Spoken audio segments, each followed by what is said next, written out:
नमस्कार दोस्तों, मेरे YouTube channel DS mathematics classes में आपका एक बार फिर से स्वागत है। आज का जो लेक्चर है वो क्लास 12 मैथमेटिक्स स्टूडेंट्स के लिए है, जिसमें हम चैप्टर फर्स्ट की बात करेंगे।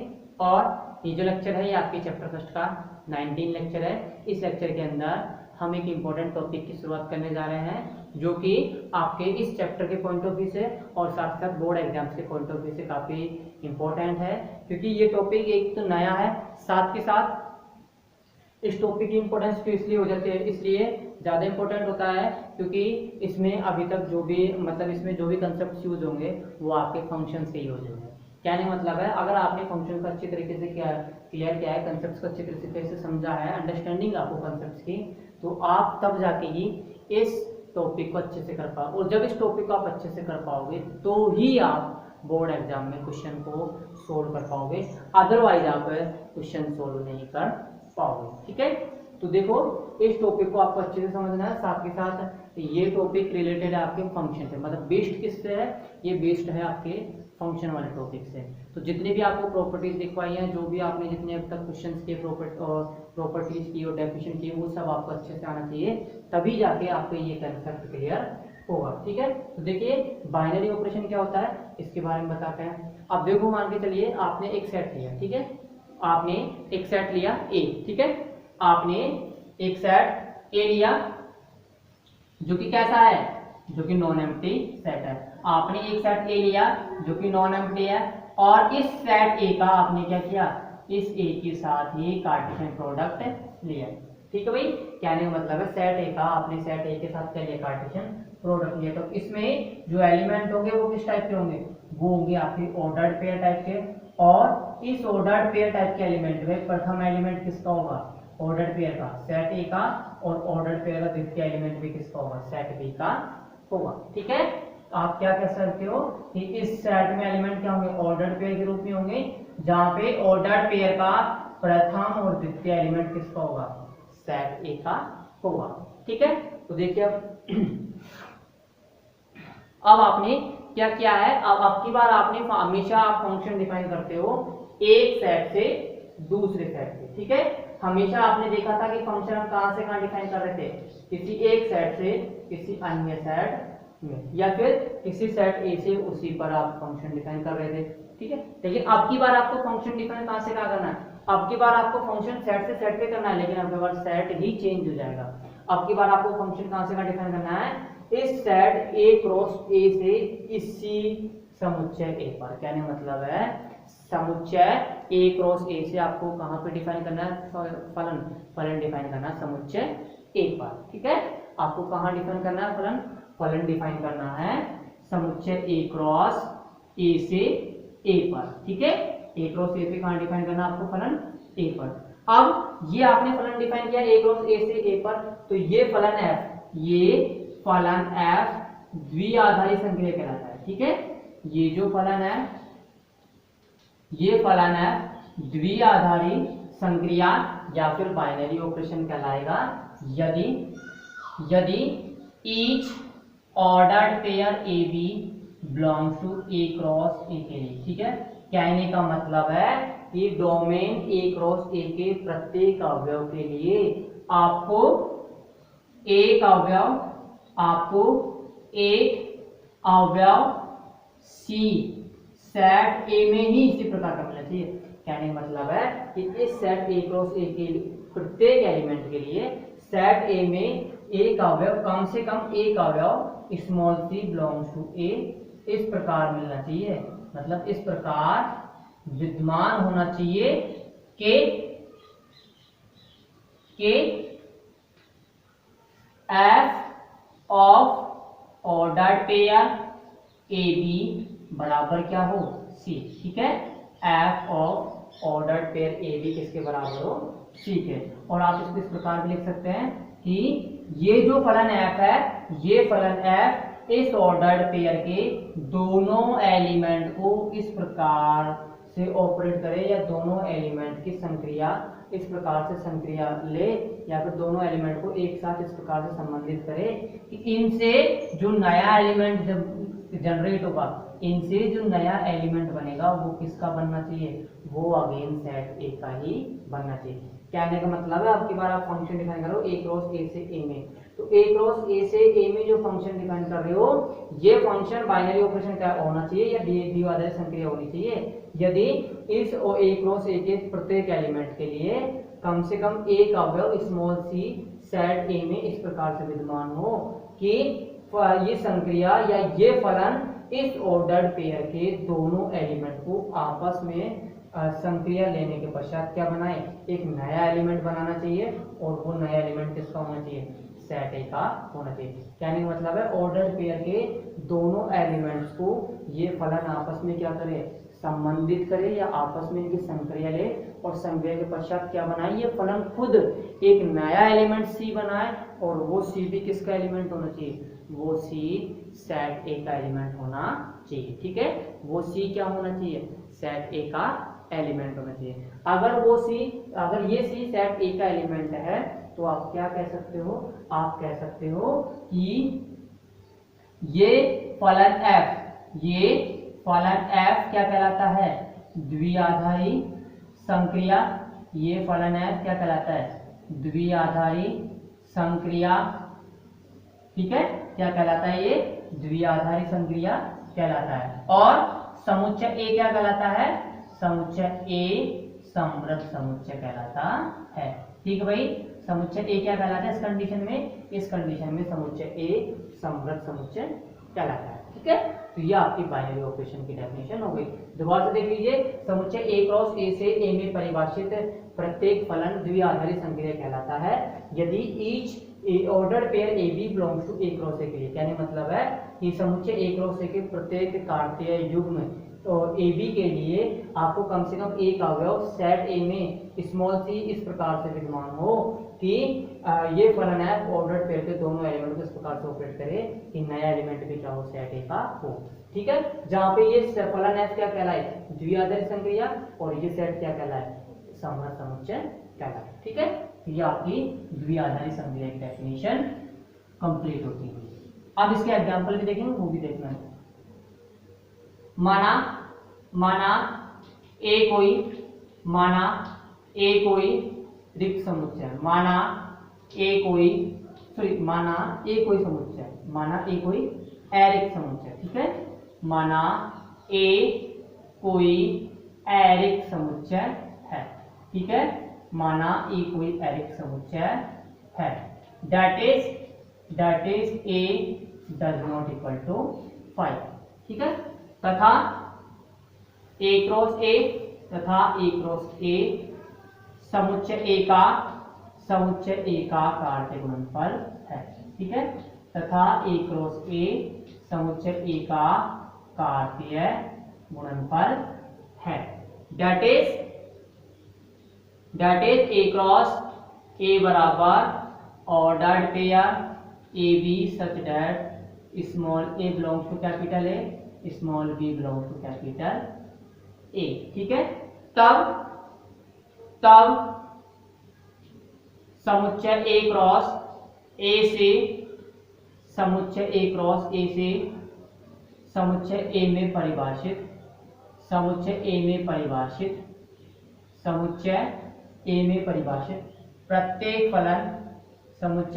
परिभाषित प्रत्येक फलन द्विआधारी संक्रिया कहलाता है, द्विआधारी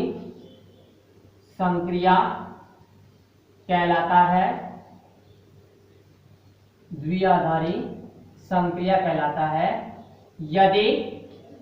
यदि each ordered pair A B belongs to A cross A के लिए एक अवयव small c belongs to capital A इस प्रकार विद्यमान हो, small c belongs to capital A इस प्रकार विद्यमान हो कि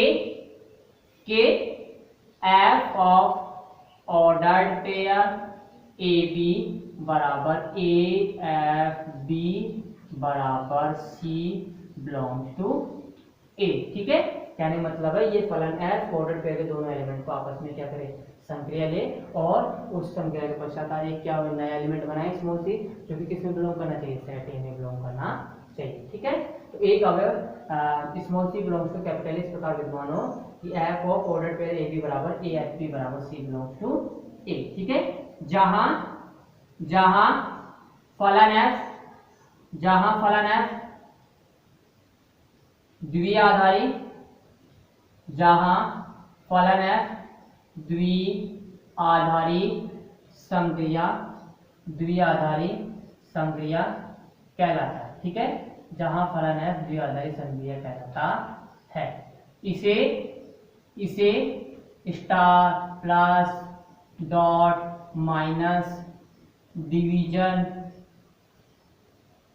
डॉट आदि संकेतों से व्यक्त करते हैं, आदि संकेतों से व्यक्त करते हैं। ठीक भाई, आदि संकेतों से व्यक्त करते हैं। ठीक है, तथा समुच्चय ए समृद्ध समुच्चय कहलाता है। ठीक है, तथा समुच्चय ए समृद्ध समुच्चय कहलाता है, तथा समुच्चय ए समृद्ध समुच्चय कहलाता है। ठीक है, अब एग्जांपल देखिए। एग्जांपल के तौर पे आप मानिए कि आपने एक फंक्शन ले लिया है, ठीक है, जो कहां से कहां डिफाइन है, सेट ऑफ नेचुरल नंबर से सेट ऑफ नेचुरल नंबर पे डिफाइन है। और ठीक है, किस प्रकार डिफाइन है कि f बराबर क्या है, प्लस। ठीक है, f बराबर क्या है, प्लस, मतलब फंक्शन क्या है, द्विआधारी संक्रिया क्या है, प्लस। इस प्लस को क्या बोल सकते हो, इस प्लस को बोल सकते हो आप साधारण योग। ठीक है, इस प्लस को आप क्या बोल सकते हो, साधारण योग। तो देखो, ये जो फलन f है या ये जो द्विआधारी संक्रिया f या फिर ये जो प्लस है, ये क्या होगी, सॉरी, ये जो फलन f है ये क्या होगा, एक द्विआधारी संक्रिया होगी। किसको होगी, समुच्चय n पर। क्योंकि आपको पता है कि किन्हीं भी दो प्राकृत संख्याओं का अगर आप सम करते हो तो हमेशा आपको क्या मिलती है, अगेन एक प्राकृत संख्या मिलती है। ठीक भाई, क्या मिलती है आपको, अगेन एक प्राकृत संख्या मिलती है। ठीक है भाई, क्या मिलती है, एक प्राकृत संख्या मिलती है। ठीक है, एक प्राकृत संख्या मिलती है।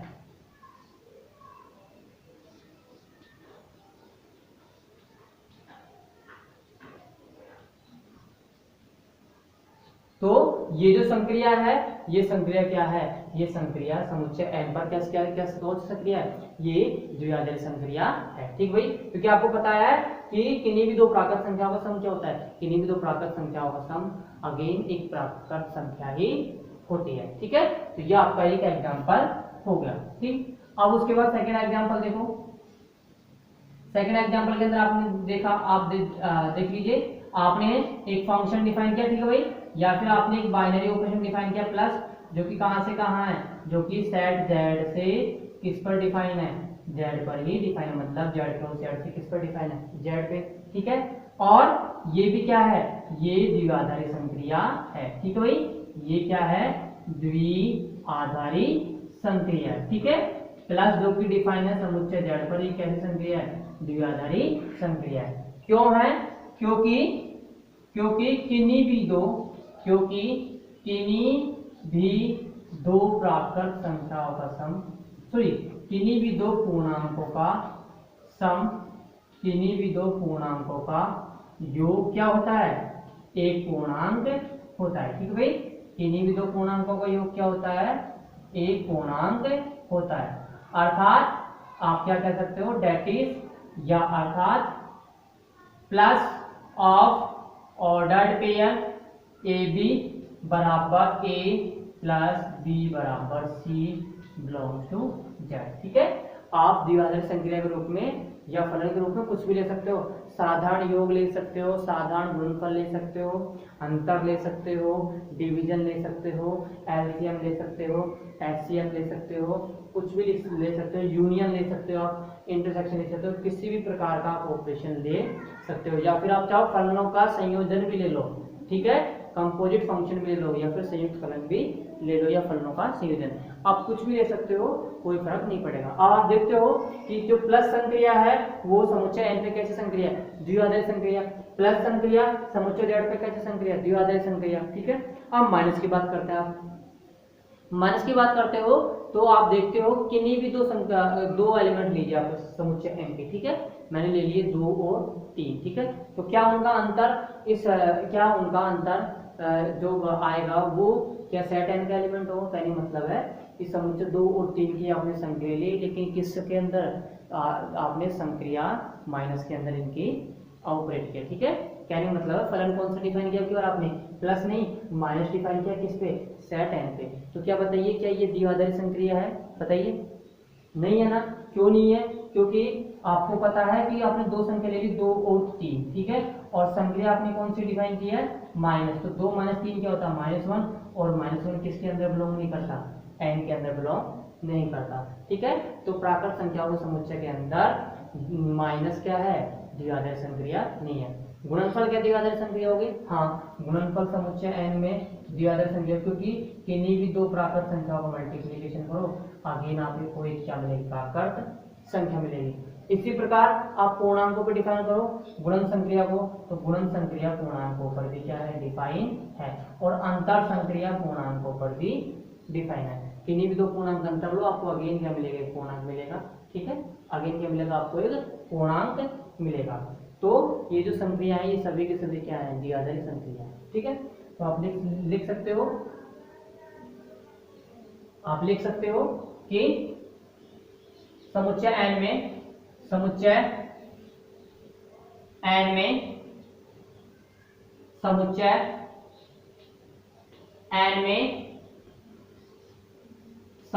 में द्विआधारी संक्रिया, समुच्चय n में द्विआधारी संक्रिया प्लस तथा डॉट, समुच्चय n में द्विआधारी संक्रिया प्लस तथा डॉट, या ऐसे लिखो समुच्चय n में संक्रिया प्लस तथा डॉट, समुच्चय n में संक्रिया प्लस तथा डॉट द्विआधारी संक्रिया है, द्विआधारी संक्रिया है। लेकिन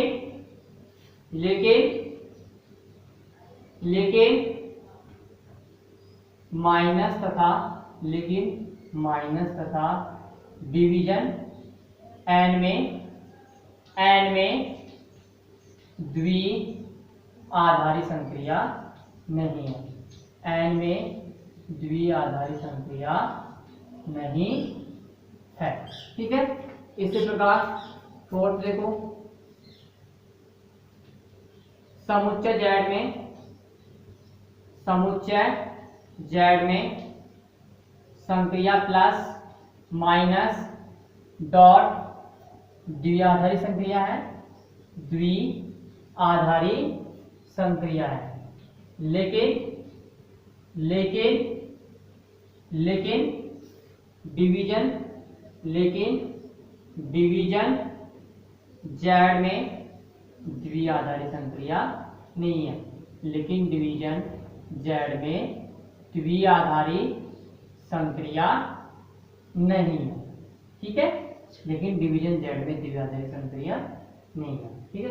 अब एक और एग्जांपल ले लो आप, ठीक है, आपने ले लिया एग्जांपल के तौर पे क्या, पावर सेट ऑफ n, ठीक है, आपने एग्जांपल के तौर पे ले लिया पावर सेट ऑफ n, ठीक है, और संक्रिया कौन सी ले ली आपने, यूनियन, ठीक है, संक्रिया कौन सी ले ली, यूनियन।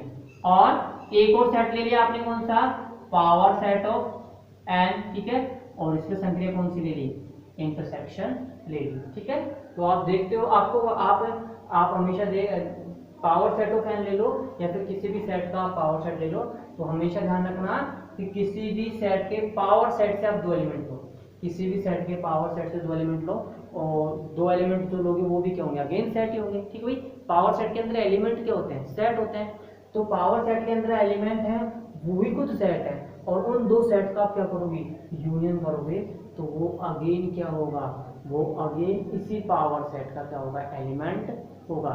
इसी प्रकार इंटरसेक्शन लेते हो पावर सेट के, किसी भी सेट के पावर सेट में से आप दो एलिमेंट लीजिए, किसी भी सेट के पावर सेट में से दो एलिमेंट लीजिए और उन दो एलिमेंट का आप इंटरसेक्शन लीजिए, मतलब दोनों एलिमेंट सेट है तो उन दो सेट्स का आप इंटरसेक्शन लो, जो नया सेट बनेगा वो भी किसके अंदर होगा, अगेन पावर सेट के अंदर होगा। ठीक है, तो आप क्या कह सकते हो, पावर सेट ऑफ यूनियन तथा पावर सेट ऑफ इंटरसेक्शन द्विआधारी संक्रिया है। ठीक है, द्विआधारी संक्रिया है। या फिर आप ये कह सकते हो कि, या फिर आप ये कह सकते हो कि पावर सेट ऑफ एन में, पावर सेट ऑफ एन में संघ संक्रिया, संघ संक्रिया तथा सारोनिष्ट संक्रिया, संघ संक्रिया तथा सारोनिष्ट संक्रिया द्विआधारी संक्रिया है। ठीक है, द्विआधारी संक्रिया है। ठीक भाई, क्या है ये, द्विआधारी संक्रिया है। ठीक है, पावर सेट ऑफ एन में संघ संक्रिया यूनियन और सारोनिष्ट संक्रिया इंटरसेक्शन क्या है, द्विआधारी संक्रिया है। ठीक है, तो ये आपका एग्जांपल हो गया और कुछ एक दो एग्जांपल जो आपकी बुक में है। अब उसके बाद नेक्स्ट आपका जो टॉपिक है वो है द्विआधारी संक्रियाओं के गुणधर्म। ठीक है, नेक्स्ट जो टॉपिक है वो है आपका द्विआधारी संक्रियाओं के गुणधर्म। ठीक है, तो देखिए द्विआधारी संक्रियाओं के गुणधर्म कौन कौन से होते हैं। द्विआधारी संक्रियाओं के गुणधर्म। ठीक है, द्विआधारी संक्रियाओं के गुणधर्म देखो कौन कौन से, इसके कौन कौन से गुणधर्म होते हैं, तो वो देखिए फर्स्ट है आपका क्रम विनिमय नियम। ठीक है, द्विआधारी संक्रिया का फर्स्ट जो कौन सा प्रॉपर्टी है वो है क्रम विनिमय नियम या फिर कम्यूटेटिव लॉ। ठीक है, या फिर कौन सा होगा, क्या बोलोगे इंग्लिश में इसको, कम्यूटेटिव लॉ। ठीक है, अब देखो द्विआधारी संक्रिया के गुणधर्म में फर्स्ट जो गुणधर्म है वो है आपका क्रम विनिमय नियम। ठीक है, तो क्रम विनिमय नियम के अकॉर्डिंग आप क्या कह सकते हो, तो देखिए आपने किसी भी सेट पर कोई संक्रिया आपने डिफाइन की। ठीक है, किसी भी सेट पर आपने कोई भी द्विआधारी संक्रिया डिफाइन की, मान लें आपने कौन सी डिफाइन की, स्टार। ठीक है, तो अब आपने इस सेट ए पर ये संक्रिया डिफाइन की है स्टार। ठीक है, ये स्टार डिफाइन की, कहने मतलब आप क्या कह सकते हो कि आप each ordered pair AB belongs to A cross A के लिए आप क्या कह सकते हो कि star of ordered pair AB बराबर A स्टार B किसके बराबर होगा, C के बराबर होगा, और ये C किसको बिलोंग करेगा, A को। ठीक है, अब आप देखो आपने ऑर्डर्ड पेयर AB लिया। ठीक है, ऑर्डर्ड पेयर AB लिया और इस ऑर्डर्ड पेयर को आपने संक्रिया स्टार के अंदर क्या किया, आपने इनको संक्रिया स्टार के अंदर आपने इन दोनों को ऑपरेट किया या इन दोनों की संक्रिया ली, तो इन दोनों की संक्रिया से एक नया एलिमेंट बना C। ठीक है, वो C किसके अंदर है, सेट A के अंदर है। इसी प्रकार आपने इस सेट A क्रॉस A में से एलिमेंट लिया कौन सा, B cross, sorry ordered pair BA। ठीक है, इसी सेट A क्रॉस A में से एक आपने दूसरा एलिमेंट लिया B ऑर्डर्ड पेयर BA। ठीक है, अब इस ऑर्डर्ड पेयर BA को आपने क्या किया, आपने अगेन क्या ली, संक्रिया ली इनकी। ठीक है, कहने मतलब है इस संक्रिया के अंदर आपने इन दोनों एलिमेंट को ऑपरेट किया, इन दोनों एलिमेंट को ऑपरेट किया, तो ये क्या नया एलिमेंट बने B स्टार है, और B स्टार है को आपने क्या मान लिया D, और ये D किसको बिलोंग करेगा, A को। ठीक है, मतलब आपने A की संक्रिया B के साथ ली तब तो एलिमेंट आया C, और B की संक्रिया A के साथ ली तब एलिमेंट आया D। ठीक है, अगर ये दोनों एलिमेंट बराबर है, कहने का मतलब है कि अगर C और D दोनों के दोनों एलिमेंट बराबर है तो आप क्या कह सकते हो कि A स्टार B क्या होगा, B स्टार A के बराबर। ठीक है, आप क्या कह सकते हो, A स्टार के बराबर B स्टार A, मतलब A की आप B के साथ संक्रिया लो या B की A के साथ संक्रिया लो,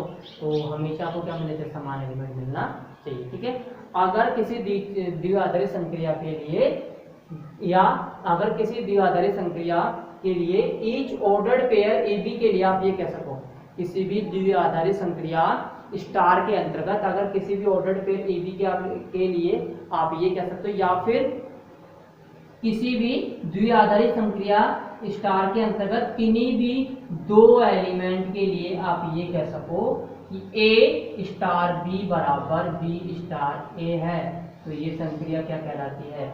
ये संक्रिया क्रम विनिमय द्विआधारी संक्रिया कहलाती है। ठीक है, ये संक्रिया क्या कहलाती है? क्रम विनिमय द्विआधारी संक्रिया कहलाती है। और ये नियम कौन सा कहलाता है? क्रम विनिमय नियम।